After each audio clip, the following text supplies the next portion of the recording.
మరి తెలంగాణ మాజీ ముఖ్యమంత్రి మరి బీఆర్ఎస్ అధినేత కేసీఆర్ గారితో మరి చర్చలు కూడా జరపడం జరిగింది. పలు దఫాలుగా చర్చలు జరిపిన తర్వాత మా కేంద్ర ఆఫీసుకు కూడా ఈ విషయాలన్నీ కూడా ఇక్కడ జరుగుతున్న పరిణామాలన్నీ కూడా వాళ్ళందరికీ వివరించడం జరిగింది.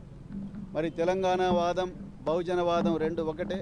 మరి తెలంగాణ ప్రయోజనాల కోసం మరి రాజ్యాంగాన్ని రక్షించుకోవడం కోసం కేంద్రంలో మరి బీజేపీ రాజ్యాంగాన్ని రద్దు చేస్తూ అంటా ఉన్నది. 400 సీట్లు ఇవ్వండి, రాజ్యాంగాన్ని రద్దు చేస్తూ అంటా ఉన్నది. రాజ్యాంగం పోతే ఇక్కడ తెలంగాణలో మాత్రమే కాదు దేశంలో కూడా బహుజనులకు అన్యాయం జరుగుతుందన్న మరి ఆందోళనతోని మరి ఈరోజు భారత రాష్ట్ర సమితితోనే మేము మరి పొత్తు పెట్టుకున్నాం. వారు మాకు 2 సీట్లు కేటాయించడం జరిగింది.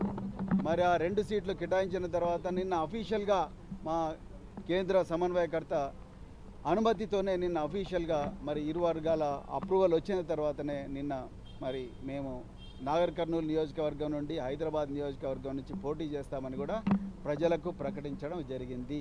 దాని తర్వాత విస్తృత కార్యకర్తల సమావేశం కూడా పెట్టడం జరిగింది. విధి విధానాల గురించి నిర్ణయించడం జరిగింది.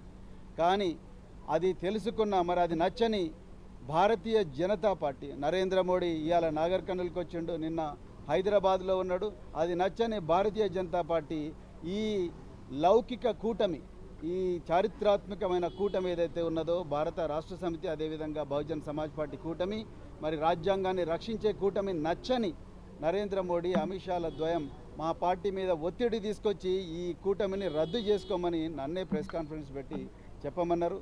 నాకు అది ఇష్టం లేదు. ఎందుకంటే మరి బహుజన్ సమాజ్ పార్టీ మాన్యశ్రీ కాన్షీరామ్ గారి నుంచి బైంజీ కుమారి మాయావతి గారి నుంచి నేటి దాకా మరి నా దాకా మేమందరం కూడా ఈ బహుజనవాదం డాక్టర్ బిఆర్ అంబేద్కర్, మహాత్మా జ్యోతిరావు ఫులే, సంత నారాయణ గురు మరెందరో మహనీయుల ఆలోచనల వల్ల ప్రభావితమైన మేము ఒక్కసారి మాట ఇస్తే తప్పేది ఉండదు. పొత్తు ధర్మం, కష్టాలైనా నష్టాలైనా అందరూ కలిసిపోవాలి, ఒకరికొకరు సహాయం చేసుకోవాలి. సో అదేవిధంగా ఇద్దరు నడవాలి, ఎన్ని ఒడిదుడుకులు వచ్చినా కూడా నడవాలన్నదే పొత్తు ధర్మం. ఆ విధంగానే ఒప్పందం కుదిరింది. కానీ దురదృష్టవశాత్తు ఆ ఒప్పందాన్ని రద్దు చేసుకోమని ప్రెస్ కాన్ఫరెన్స్ పెట్టమని చెప్పేసి నాకు ఆదేశాలు వచ్చినాయి. కానీ ఆ ఆదేశాలు నేను అమలు చేయదలుచుకోలేదు. ఎందుకంటే పొత్తు ధర్మంలో భాగంగా నేను కూడా మరి 26 సంవత్సరాల పోలీసు సర్వీసు, దేశం కోసం ప్రాణ త్యాగానికి కూడా సిద్ధమయ్యి నేను పనిచేసిన. మరి బహుజన్ సమాజ్ పార్టీలో చేరినా కూడా ఎలాంటి రాజీపడని పోరాటం నేను సాగించి పార్టీ భావజాలాన్ని నేను గ్రామ ప్రజల్లోకి, రాష్ట్ర ప్రజల్లోకి మోసుకొని పోయినా. కానీ అలాంటి వ్యక్తిని నేను ఒకసారి మరి ఒక పార్టీ రాష్ట్ర అధ్యక్షుడిగా మాట ఇచ్చిన తర్వాత ఈ బీజేపీ చేసే కుట్రలకు బీజేపీ రాజ్యాంగాన్ని రద్దు చేయాలన్న కుటిల పన్నాగాలకు తలొగ్గి నేను చేస్తే ఈ దేశంలో బహుజన ప్రజలకు నేను అన్యాయం చేసినవన్న అవుతా.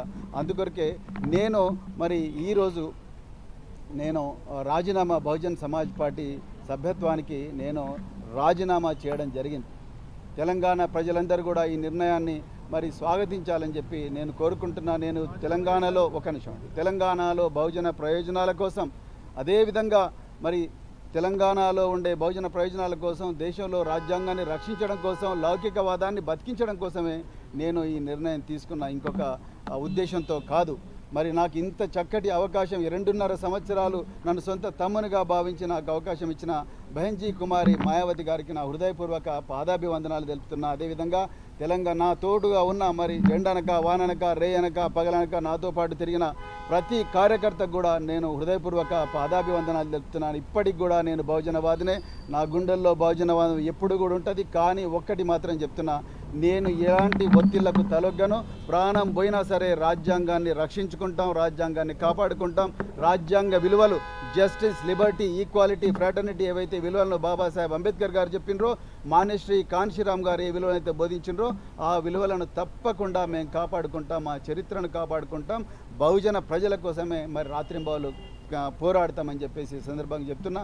సో నేను ఈ నిర్ణయం నేను స్వచ్ఛందంగా మరి ఈ రాష్ట్ర ప్రజల ప్రయోజనాల దృష్టిలో పెట్టుకొని తీసుకున్న. ఒక్కసారి ఒక ఒప్పందం జరిగిన తర్వాత ఆ ఒప్పందం అనేది మళ్ళీ ఆ ఒప్పందం నుంచి బయటికి రాకూడదు. అది కనీసమైన ధర్మం.